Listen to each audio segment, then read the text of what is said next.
নমস্কার বন্ধুগণ, চলো আজকে আমরা শুরু করি ইলমা বেহরোজের বিখ্যাত উপন্যাস আমি পদ্মজা থেকে পঞ্চম পর্ব। এতদিন আপনারা দেখেছেন প্রথম, দ্বিতীয়, তৃতীয় এবং চতুর্থ পর্ব। এতদিনের পর্বগুলো আপনাদের কেমন লেগেছে অবশ্যই এই ভিডিওর কমেন্টে আপনারা জানাবেন, এবং আজকের এই ভিডিওটি আপনাদের কেমন লেগেছে সেটাও জানাবেন। ঠিক আছে, তো চলো শুরু করা যাক আজকের পর্ব, পঞ্চম পর্ব। লাহারি ঘর দুভাগে ভাগ করা হয়েছে চাদরটা নিয়ে। এক পাশের চৌকিতে হেমলতা এবং মোর্শেদ থাকেন, অন্য পাশের চৌকি পদজা, পূর্ণা ও প্রেমার দখলে। লাহারি ঘরের পিছনের দরজা আপাতত প্রধান দরজা হিসেবে ব্যবহৃত হচ্ছে। পেছনে অনেক কচু গাছ ছিল। হেমলতা মোর্শেদকে নিয়ে জায়গা খালি করেছেন। এরপর সেখানে মাটির চুলা তৈরি করা হয়েছে। বড় সড়কের ওঠার জন্য ঝোপঝাড় কেটে সরু করে পথ তৈরি করা হয়েছে। এতে মোর্শেদের কোনো সাহায্য ছিল না। হেমলতা দুই মেয়েকে নিয়ে একাই করেছে। শুটিং দলের অনেক পুরুষ ছিল। পদ্মজাকে ভুলেও তাদের সামনে দিয়ে আসা যাওয়া করতে দেওয়া যাবে না। হেমলতার মাঝে মাঝে ইচ্ছে করে পদ্মজার মুখ পুড়িয়ে দিতে। পরক্ষণেই নিজের উপর ঘৃণা চলে আসে। কি করে নিজের মেয়ের প্রতি এমন মনোভাব আসতে পারে?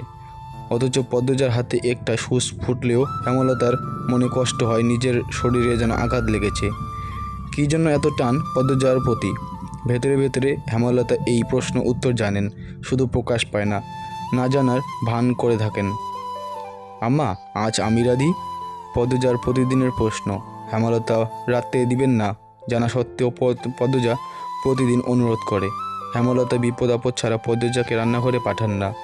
সোনার শরীরে মাটির চুলার কালি লাগাতে হেমলতার মায়া লাগে। তিনি হাসেন।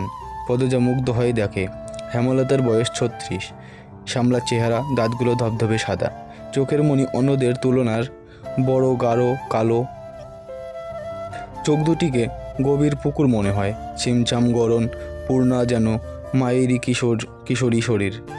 তবে তারা তিন বোনই মায়ের মতো চিকন আর লম্বা। আচ্ছা, আজ তুই রাঁধবি? পদ্মজা ভাবেনি অনুমতি পাবে। আদুরে উল্লাসের প্রশ্ন করে, সত্যি আম্মা? যা জলদি। আছরের আজান কবে পড়েছে? পদ্মজা রান্নার প্রস্তুতি নিতে থাকে। পূর্ণা আর প্রেমা হিজল গাছের নিচে পাটি বিছিয়ে লুডো খেলছে। প্রেমা বাটপাড়ি ধরে। এ নিয়ে কিছুক্ষণ পর পর তাদের মাঝে তর্ক হচ্ছে। সকালে বৃষ্টি হয়েছে। রান্না করতে গিয়ে পদ্মজা ভেজা মাটির সোদা গন্ধ পেল। কি সুন্দর অনুভূতি!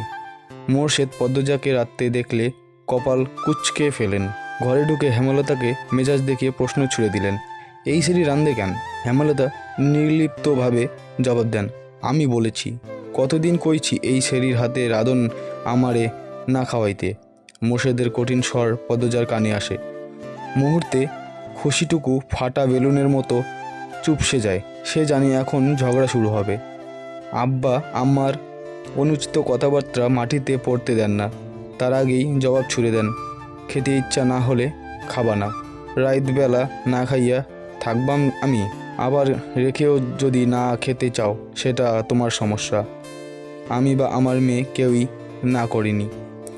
মোর্শেদ কিছু নোংরা কথা শোনাতে প্রস্তুত হন। হেমলতা সেলাই মেশিন রেখে উঠে দাঁড়ান। তিনি যেন বুঝে গিয়েছেন মোর্শেদ কী বলবেন। আঙ্গুল তুলে শাসিয়ে মোর্শেদকে বললেন, একটা নোংরা কথা উচ্চারণ করলে আমি আজ তোমাকে ছাড় দেব না। পদ্ম তোমার মেয়ে, আল্লাহও সইবে না। নিজের মেয়ে সম্পর্কে এত নোংরা কথা কোনো বাবা বলে না। মোর্শেদ নোংরা কথাগুলো হজম করে নিল, তবে কিরমির করে বললেন, পদ্ম আমার ছেড়ি না।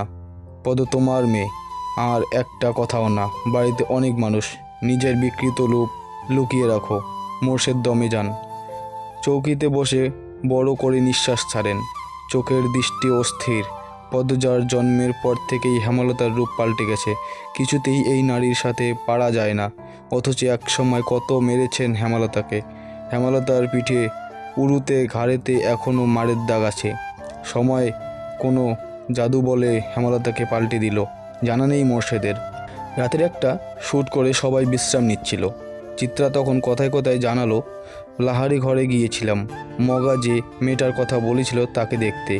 চিত্রার কথায় লিখন আগ্রহ পেল না। চিত্রা কখনো কোনো মেয়ের প্রশংসা করে না, খুদ খোঁজে বের করতে ভালো জানে। নিজেকে খুদহীন সেরা সুন্দরী মনে করে। মেয়েটার নাম পদ্মজা।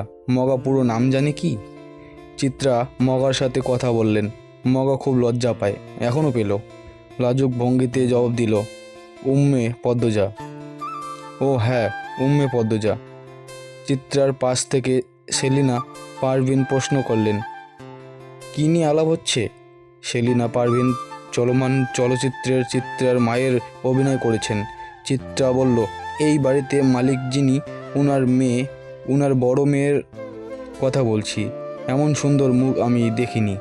মেয়েটার মুখ দেখলেই বুকের ভেতর নিঃসৃত বিশুদ্ধ ভালো লাগার জন্ম হবে। এত শ্রী ভগবান দিয়েছেন মেয়েটাকে। লিখন সহ উপস্থিত সবাই অবাক হলো। চিত্রার মুখে কোনো মেয়ের প্রশংসা, অবিশ্বাস্য। সবাই অবাক হয়ে তাকাতে দেখে চিত্রা বিব্রত বোধ করল।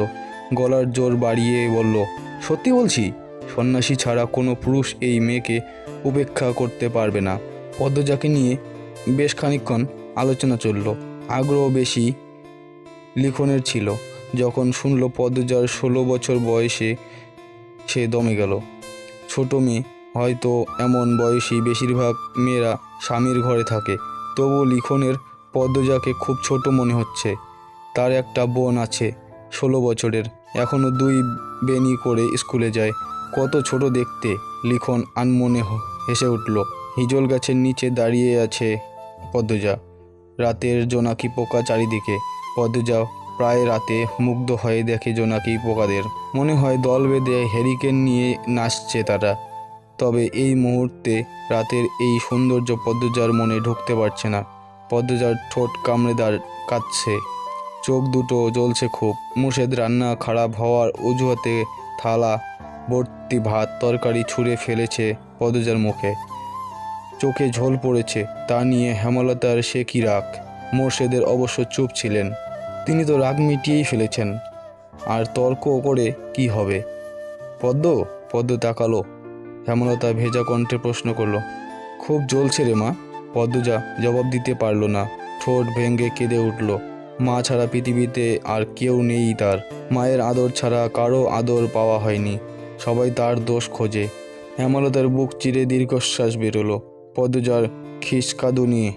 ছোট থেকেই কাঁদছে, তবুও জল ফুরোয় না, মন শক্ত হয় না। এমন হলে তো চলবে না। পদ্মজার কান্নার বেগ বাড়ল। হেমলতা সদ্য কাটা বড় গাছের বাকি অংশে বসলেন। চুপ করে পদ্মজার ফোঁপানো শুনছেন। পদ্মজা শান্ত হয়ে মায়ের পাশে বসল। তার মাথা নত। হেমলতা উদাস গলায় বললেন, এভাবে চলবে না পদ্ম তাকালো।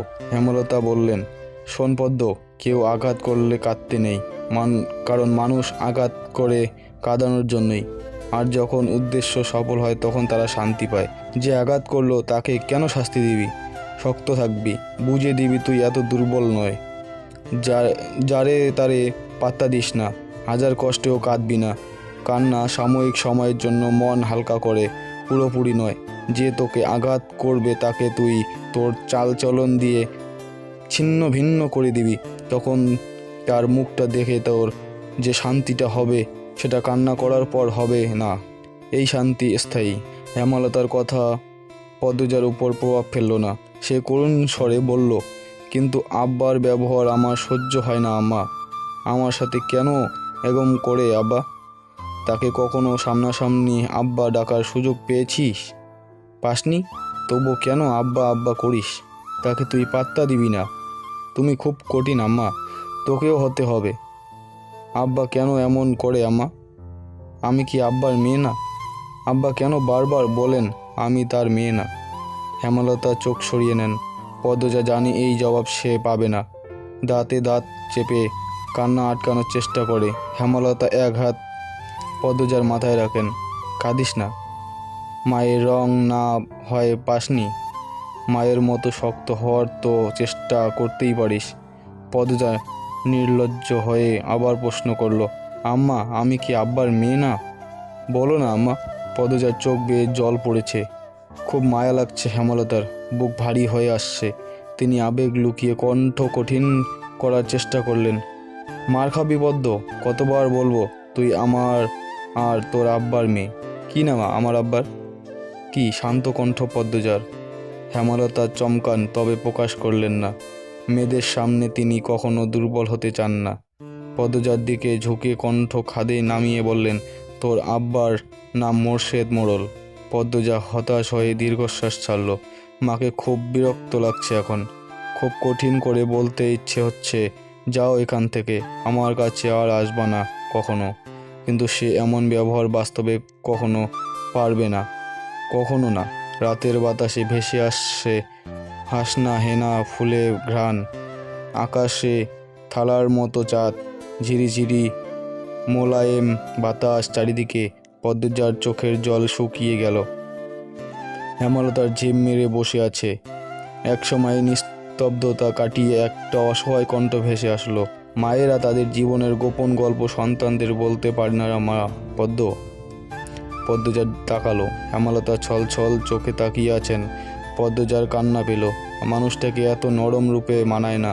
পদ্মজা আশ্বস্ত করে বলল, আমি আর কখনো জানতে চাইবো না আম্মা। শুটিং দলের একজনও বাড়িতে নেই, সবাই স্কুলের মাঠে গিয়েছে। কয়েকদিন ধরে নদীর ঘাটে যেতে না পেরে তৃষ্ণার্ত হয়ে উঠেছে পদ্মজা। এই সুযোগ হাতছাড়া করা যায় না। হেমলতার অনুমতি নিয়ে সে ঘাটে চলে যায়। ঘাটের সিঁড়িতে বসলো। কয়েক সেকেন্ড পর টের পেল গান বাজছে কোথাও। গানের সুর অনুসরণ করে কয়েকটা সিঁড়ি নেমে আসে। ঘাটের বাম পাশে বাঁধা নৌকা একজন পুরুষ বসে আছে, হাতে রেডিও। গানের উৎস তাহলে এখানেই। পদ্মজা বিব্রত বোধ করল। উল্টো দিকে ঘুরে ব্যস্ত পায়ে লাহারি ঘরে চলে আসে। পদ্মজা এত দ্রুত ফেরাতে হেমলতা প্রশ্ন করেন, কেউ ছিল? পদ্মজা মাথা নাড়ালো। হেমলতা চিন্তিত স্বরে প্রশ্ন ছুড়লেন, কি বলেছে? কিছু বলেছে? দেখতে কেমন? না মা, কিছু বলেনি। আমাকে দেখেনি। মাথার চুল ঝাঁকড়া, মুখ খেয়াল করিনি। এইটাই তো লিখন শাহর নাম। পূর্ণা পুলকিত হয়ে বলল। হেমলতা আর কিছু বলবেন না। পূর্ণা সারাক্ষণ শুটিং দলটার আশেপাশে ঘুরঘুর করে। হেমলতা বিরক্ত হয়ে পূর্ণাকে কড়া নিষেধ দিয়েছেন আর না যেতে। যদি যায় মার একটাও মাটিতে পড়বে না। পূর্ণা ভয় পেয়েছে, কিন্তু লিখন শাহর আর চিত্রা দেবীর জুটিটা এত ভালো লাগে তার যে শুটিং না দেখলে দম বন্ধ লাগে। তাই সে চুপিসারে টিনে একটা ছিদ্র করেছে। হেমলতা সেলাই মেশিন লাহারি ঘরের পেছনে বারান্দায় রেখেছেন। সারাক্ষণ সেখানেই থাকেন। সে সময় পূর্ণা ছিদ্র দিয়ে উকি দেয়, শুটিং দেখে। পূর্ণাকে সবসময় দেখতে দেখতে পদ্মজার আগ্রহ জাগলো। সে উকি দিল। ঝাঁকড়া চুলের মানুষটা একজন অতি সুন্দরী মেয়েকে কোলে তুলে নিয়েছে। দৃষ্টি মোহনায় প্রেমময় গানের সুরধ্বনির বাড়িতে জুড়ে। ক্যামেরা ধরেছে কেউ কেউ, অনেক গানের শুটিং বোধ হয়। পদ্মজা অদ্ভুত অনুভূতি অনুভব করলো, লজ্জা পেল, চোখ সরিয়ে নিল। আজকে পঞ্চম পর্ব এতটুকুই।